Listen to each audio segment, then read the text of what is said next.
Hey, it's Sid with Table Talk with Sid Features. Today I'm with the practical mystic, Dawni Angel. Today Jody's sick, so we're going to push forward. I really do enjoy the topic for today. It's something I know you and I both, Dawni, work with our clients on a regular basis. I think it's something that is something that overwhelms the community through our society across the United States, throughout the world, but just in our country alone. The lack of awareness of the power of what you allow to roll around in your mind, those things, and I've addressed this before in other podcasts, but I think this being the absolute direct topic that we're going to focus on today, I think that's hopefully going to clarify some things for people. So these things that you allow to roll around in your mind are things that your soul becomes committed to, has a relationship with. As you have a relationship with it, it does have a tendency to leak from your lips. Once it leaks from your lips, it is this thing that has become a belief to some sort. It is this thing that becomes a commitment to some sort. And it's this awareness or lack of that many are challenged with, because so many want change in life, but then they wonder why change doesn't happen. Yet they haven't altered some of their habits, their beliefs, the things that they're used to feeling and seeing in their life, and have a belief that that is how life works. So that awareness is what I want to bring to light today, because it is the very first step to helping yourself as an individual to become, to overcome, and to learn how to have more control and peace in your life. Yeah, this is everything. I mean, this is I do a lot of teaching about what is called the Hermetic principles, which are the laws of nature. Mm-hmm. And the very first one is the law of mentalism, that says that we are creating our own reality in our minds. Absolutely. So everything that you're experiencing is going through the filter of your mind, and the more things that are in there that it has to filter through, that you think you already know exactly how things work, the more limited you are in your growth and expansion. And I just want to address this because that's very interesting. So often we create these things in our mind that we begin to live it, but it never really happens. Absolutely. This, what if? And we'll create a completely false world that we are then reacting to, that is not in reality. So we think we live in reality, but what we actually live in is our own separate mental realities. This is very clear right now on the planet, as people are having such a hard time agreeing. Because it's like one person gives their opinion on social media or, in person or whatever, and the other person gives their opinion, then more opinion, and there's not usually a willingness to really listen, but also not a huge willingness to research. Right.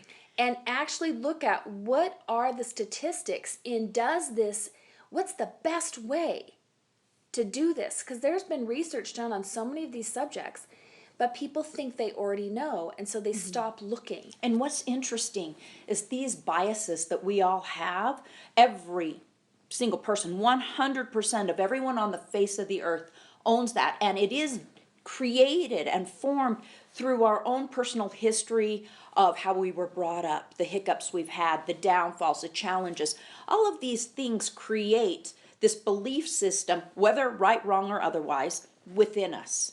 Absolutely. I would say most of us are operating under highly false assumptions. Absolutely, I agree. This is called cognitive bias, and there are many different types of cognitive bias. Confirmation bias is the one most people have heard of, where you look for information that confirms what you already believe. Yes. That's a very common one.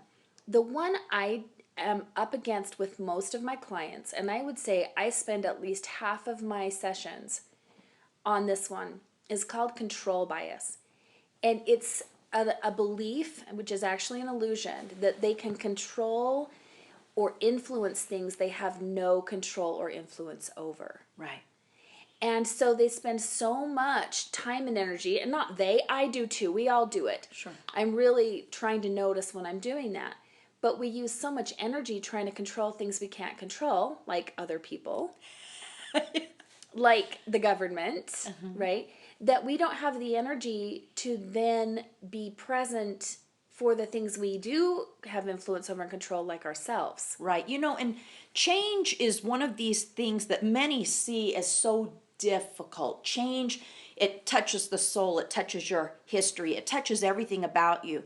But change is absolutely one of the most brilliant and most powerful things you own. The ability to look outside yourself, the willingness to continue to be educated, the openness to actually be open that maybe there's a different way of doing things. Maybe Yes. a more sound way of doing things. That the way I've been living, or whomever has been living for years and decades, just because you've been doing it doesn't make it the best way for the outcome of your life. Absolutely, especially when you're not feeling satisfied, fulfilled, joyful, healthy.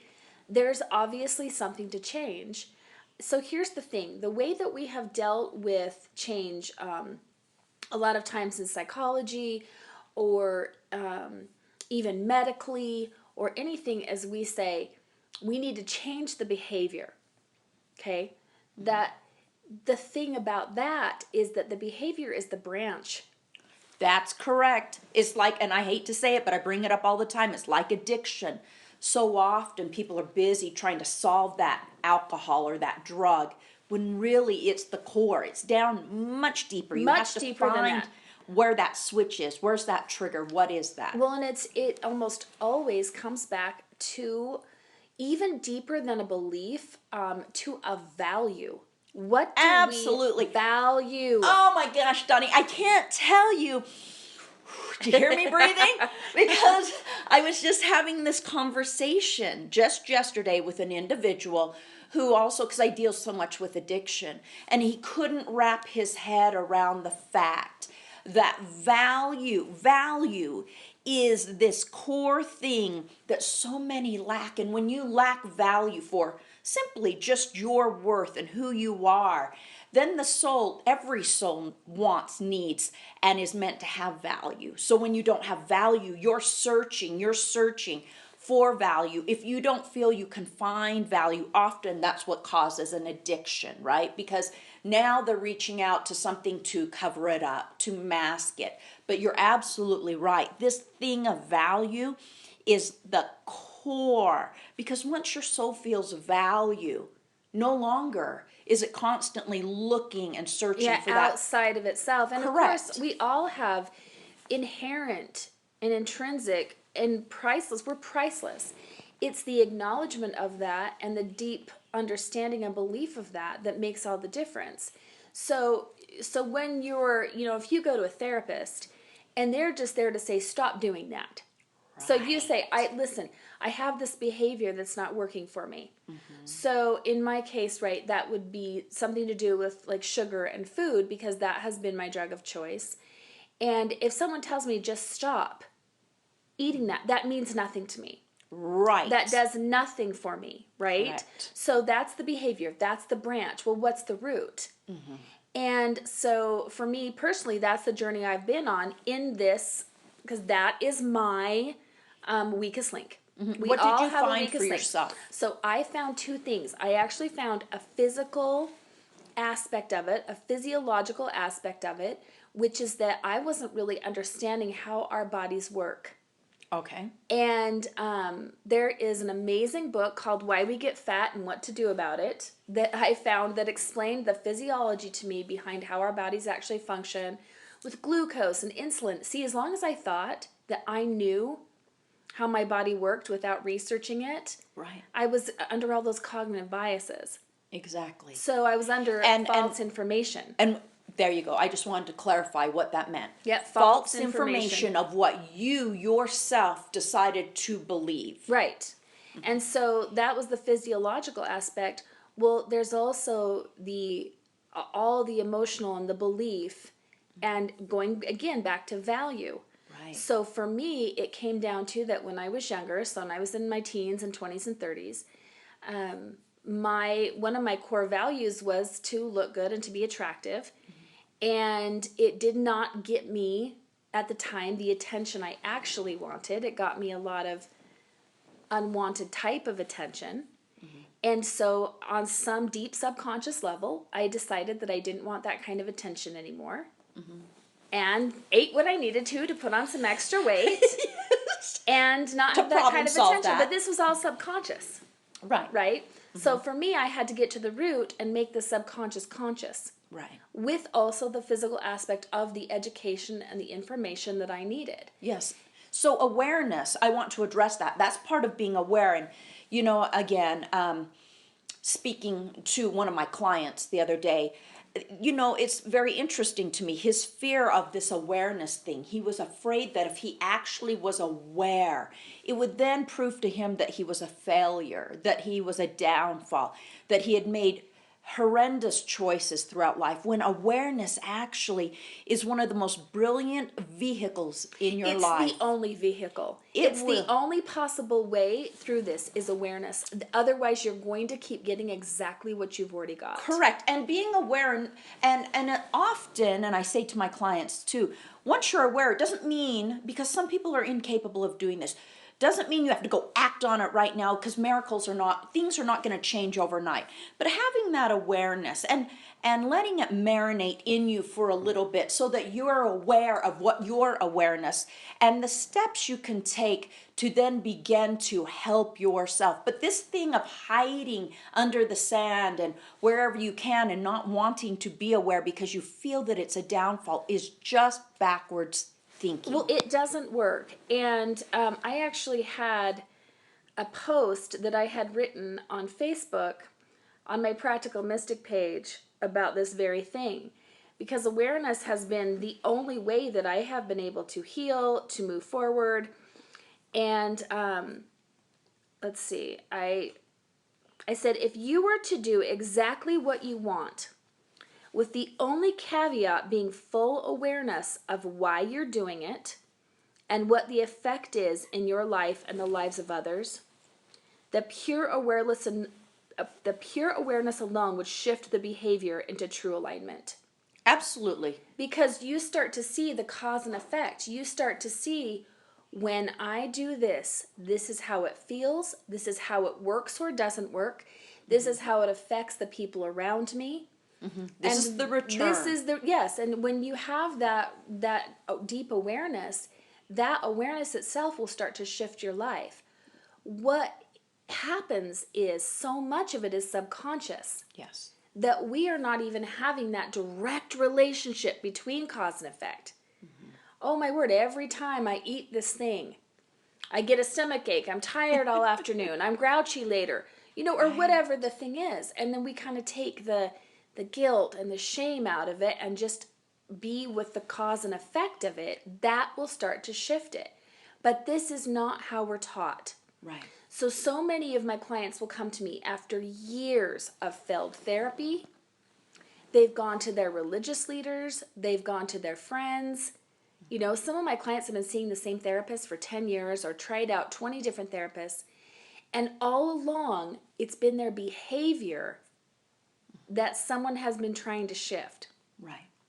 Yes, so this thing, I'm going to just step back a little bit on value. Because I just did a seminar on value, and it's interesting. So there's a little girl, a girlfriend of my daughter, who's 11, has been having some issues at school with another little girl. And I said to her mom, because her mom was going to want to go and talk to the other mom, and I'm going to bring this to a stop, and blah, blah, blah. And I said to her, what's so brilliant about this moment in life is to allow our children, of course, age appropriate, fall down, stand up, brush off, and move on. Allow your daughter, part of the reason she's hurting so deeply is because she knows she's valuable. She knows she has value, and she doesn't feel someone's valuing her. So as her mother, if you can help her to problem solve this by teaching her how do you find and appease and reach out and support and agree with the value that you have, by finding help, reaching to a counselor, finding a way to support your value. And I said, if you can help her do that, you don't need to teach her to be mean, but she can go in and say, look, someone's not treating me well, it's hurting me.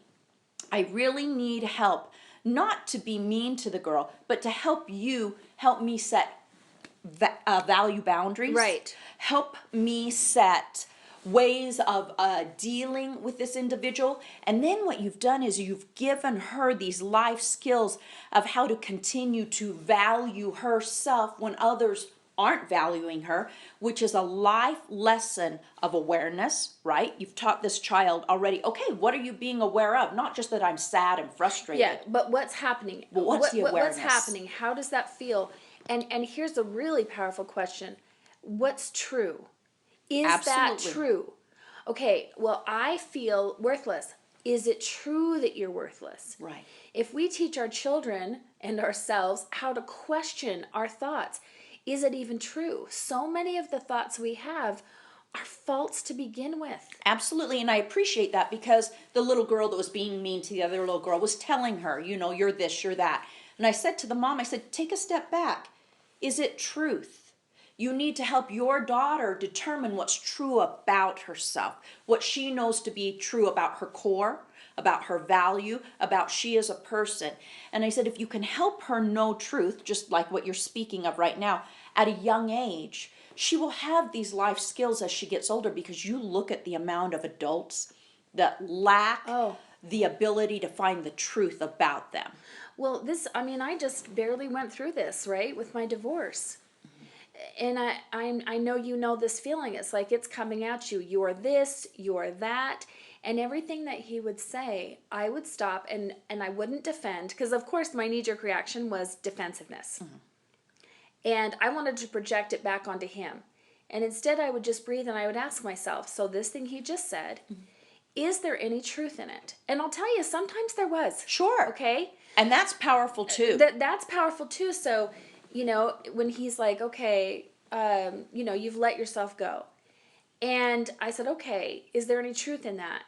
Well, I still take really good care of myself, but it's true that I have put on some weight, and it's true that I have less energy than I used to. That's for me to look at. Sure, that's yours. Was it a jerky thing for him to say? Maybe, but it's beside the point. I'm the one that gets to decide what is coming at me, how much of it is true, and what it means, and what I want to do about it or not. Correct. And it puts again, with that control bias, instead of me trying to control him and trying to control how he talked to me or anything, that's, I was leaving him anyway, right?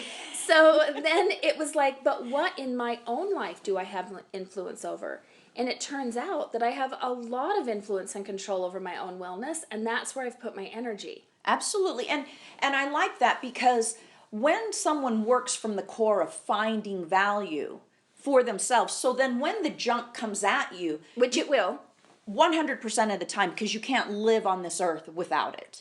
So as it comes at you, you now become able to get to the point of mastering, oh, well, you know what, that just came at me, it's not for me to own. That's not my baggage. You can own that. And I'll tell you, when you don't own something, because that's typically when someone's throwing you crap, is because they're struggling in their own life. They have their own downfalls. And if they can find the low-flying buzzard that will take and own all their crap, yes, great, she'll own it for me. Now Yes. I don't need to do anything about it, because she's going to own my crap. And it's fabulous when you get to the point where you can go, okay, I can own that. All right. Yeah, that's like mine. you're willing to look, because there are times when people are giving you some feedback, and it may hurt, but it's so important. but there it's may an be some awareness. accuracy in that, especially if you have more than one person, and especially if you have someone who truly loves you, Right. who's coming to you in kindness and compassion, but who maybe has some hard feedback to listen to. Sure. That's powerful for us to listen, because again, with these Yes. cognitive bias, so we have a bias that we don't have any biases. We it's called the blind spot bias. We think we know, and we may not. We don't always know how we're coming across Right. to people. And so it can be powerful to listen to feedback, but then you get to go inside and say, is this true? Where is this true? Is there anything that I'm going to do about this? Or is this just their projection? Right. But that's when you have that, and again, it goes back to that core value. Because when you have that, you have the room to ask those questions. Right. If you don't have that, where's your center? That Right. needs to be the first thing. That's the foundational piece. Right. Is your own relationship with your own worth. Because without that, it's very difficult for any of these other things we're talking about to make very much of a difference. Absolutely. And how you began to find your value, because a lot of people struggle with that. How you began to find your value is to take a moment, and it's been interesting with several of my clients. They actually need quite a few days, sometimes a week, to really look at, find the, even if you are kind-hearted, people love to be around you, you have that approachable thing. Maybe you're a great cook. Maybe you're a fabulous mother, or you're great at construction, whatever these things are. If you can spend time looking for what makes you great, that's how you begin to build and feel what value is for you, because majority of society is brought up to look at what's wrong with them. Where are they failing? Where is your downfall? Why can't you do this? And that's empty. That's empty crap. You can't, that's like trying to build a home without having a firm foundation of concrete and the floor plans. You need, and I think this is very powerful, because no one builds a building based upon how it's going to fail. Well, that's not going to work, but let's put it up anyway. Well, that part of the foundation, crap, we're not going to fix that. Let's just build on top of it. When you build a building, you do your blueprints. You make sure it is what you want it to be. Now, there's going to be some hiccups here and there that you need to alter, but we don't go crumple up all the blueprints and get rid of it, because there's value there. Value is this thing that once you can begin to find it, you now have some kind of foundation to build off of. Absolutely. And I have so many people who say, I've tried and I haven't been able to do it. Here's the deal. I don't know one single person, and I'm sure there are exceptions, but I personally don't know one single person who is a highly confident, successful person who does not have a coach, a therapist, somebody outside of themselves. Some type of mentor. Some type of mentor. This is huge. Absolutely. We're not meant to do it alone. We're so close to our own stuff. It's very difficult for us in the beginning, particularly to see through our own cognitive biases. Having somebody outside of yourself to talk you through this and to help you find that is it's essential. Everything. It really is. I mean, anybody that you talk to that has been able to find this deep peace of mind, they will tell you, this person helped me. I went to see this person for a few years. I worked with this person. We are just so wrapped up in our own minds. How do we get out of that without, a sane voice to help us and guide us through that? And to help some of the people, because the support system, again, I just did another seminar on this, support system is everything. And so often people believe that support system is whatever they were brought up with, whether good, bad, or otherwise. And so that's what they have. That's why they are the way they are. But a support system is this thing that you get to go build. Absolutely. Create. Yes. By finding those individuals that have value for you. Are they grounded? Do they think clearly? Do they give good, positive up? And it doesn't mean they're always praising you. Uplifting support to help you become the person you're meant to be. You can create your own support system. It doesn't have to be that which was just thrown together. And I think for most people it is. And I think for most people, that have a very strong support system, they have deliberately gone out and created that. And sometimes it takes 100%. quite a bit of time. A lot of times the hand that we're dealt is not the most powerful when it comes to that. And so for those people who are still trying to maybe get their parents, the siblings to support them, but they never have, and it's been 35 years, it might be time to go outside of your bloodline. You've done your due diligence. Exactly. It's time to move forward. Exactly. So, I mean, I understand this is a subject I do, 3-day retreats on. This is hard to really cover in a podcast, but to me the basic is that just the mere understanding that we have created reality in our heads, and that if we are willing to question that, Yes. if we are willing to open our minds and start looking and start questioning and getting really curious and getting fascinated. So it's replacing frustration with fascination. I agree 100% because I find it, and I think that as you become more aware of yourself, when you find out, did you know this, Sid? For your entire life, you've been this way. And this was just told to me I know you're going to be like, wow, Sid, that's an awareness. But, I've always had, I'm very business oriented. I'm not a lovey-dovey, like come up and hug. I've been working on that, getting closer. But someone made me aware of that. It was a few years ago, that I have a really huge personal space. And that I'm approachable to a point, like people want to get information from me, but I'm not that person that people are like, let me go up and hug her, because I did not realize that my whole personal space is huge, and that was holding many people off from getting any closer. They only get close to a certain point. And the awareness was so powerful because when I had my children, I realized, and I had to emotionally work day by day. It wasn't that I didn't want to be affectionate with my babies. Babies were fine, but as they got older. Yeah, it didn't come naturally to you like it does to some as they people. got older, like 10 and 11. And now I don't have to do it anymore, but I used to have to be very emotionally prepared and aware to go up and hug them and pull them in and kiss on them and love on them. And it wasn't because I didn't feel it. It was because this belief within me, okay, yes, was that if I allowed people too close, like physically too close, that made me weak. And I didn't. See, and that I was not the aware of that. subconscious belief that you had that then affected this filter that things were going through. And this is exactly a perfect example of what we're speaking to.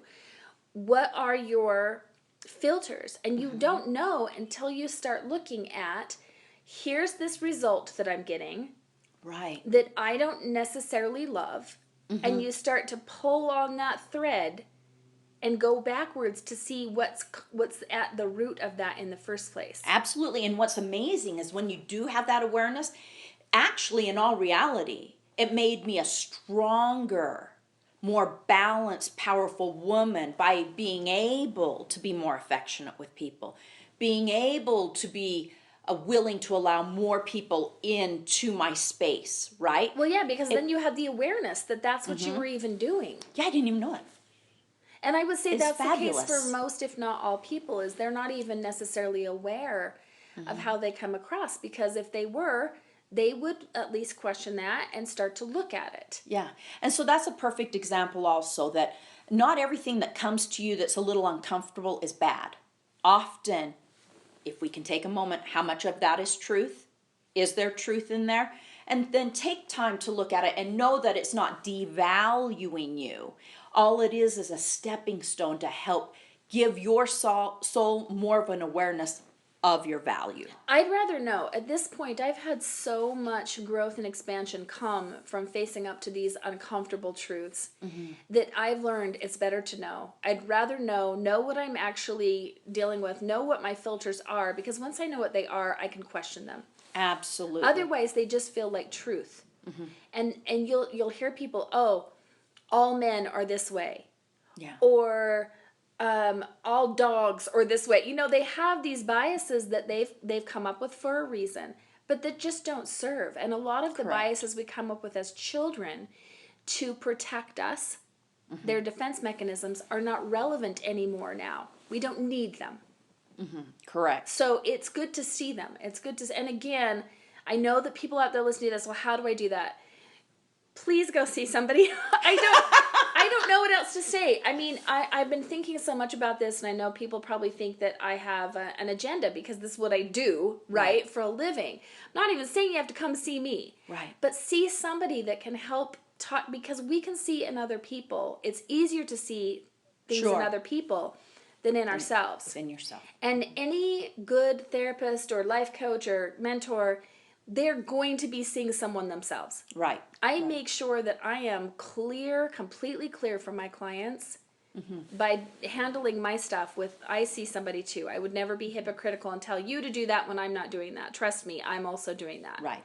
So this is a really powerful method to get into the subconscious, is to have somebody else help you do that. In the meantime, just knowing, just acknowledging that you don't know everything Is powerful. It is powerful. There's a cognitive bias that the whole foundation of it is that you assume you're right. Correct. That's probably the most common one, is you go into everything just assuming you already know. You're like, you'll listen to someone else's opinion, but in the back of your mind you're going, but I'm probably right. Yeah, and many people are so busy with that reply or that comment that I think that's also something, which is a whole different other discussion, but finding the space and the awareness. Am I listening? Am I hearing? Or am I just busy being quote unquote right? Yes. To give a comment back. That's what we were talking about last week when we talked about perception. Are you listening to understand, or are you listening to reply with your own opinion? Correct. So if we don't have, do we have anything else? You know, I would just say that I understand that this is a huge topic. And just again, to go back to that one idea, the one acknowledgement that you've created your reality in your mental, your mental mind, and just that one acknowledgement will start to shift things. That Absolutely. one awareness will start to shift things. Okay, so in your day, you will fall down, stand up, brush off, and move on. Talk to you.